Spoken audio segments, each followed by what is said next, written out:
All right, so now we're gonna make one of those little round pillows. So I wanna do this one in white. So the first thing I'm gonna do is, again, cover my Rice Krispie treat with the white, and I'm gonna roll it out and lay it on here, bring it around. And this one I wanna have kind of a flat edge, so I'm not cutting it. I'm gonna bring it just around to the back and pinch it off. And I'll do the same over here, kind of bring it around to the back and pinch it off. Once I get the pillow done, I can roll it. And so there's my pillow. And I want to mimic the quilting there. So let's see, what should I do? I'm going to do one on the edge, like this. So again, it looks like it's been sewn all the way around, like this. And then I'm going to put tassels on the ends right here. So I've got my extruder, and I don't need a ton of fondant, so I'm just going to put this tiny little piece of fondant in here.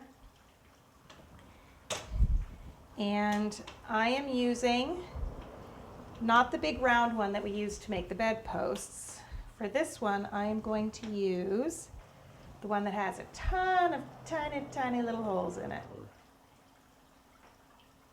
And I'm going to extrude a bunch of little tiny pieces. There they come. I knew they were coming. Like this. And let those hang down like that. And let me grab my knife and cut those off. And I'm going to cut a section of them and have them, so that'll be there, and then another section. And I'm going to attach them with a little bit of water. So again, I didn't bring my water over, so I'm just going to do it with my finger. Put a little light right there. And attach it. And I don't like these got kind of mushed up together, so I'm going to take another one, another group, and do it like that. There we go. And attach it right there. Now I want them to look like they're going in, so I'm going to take my tool and kind of push them in. So they look like they're coming out. Looks like a little candy, doesn't it? There we go. And so then that pillow will go in the front.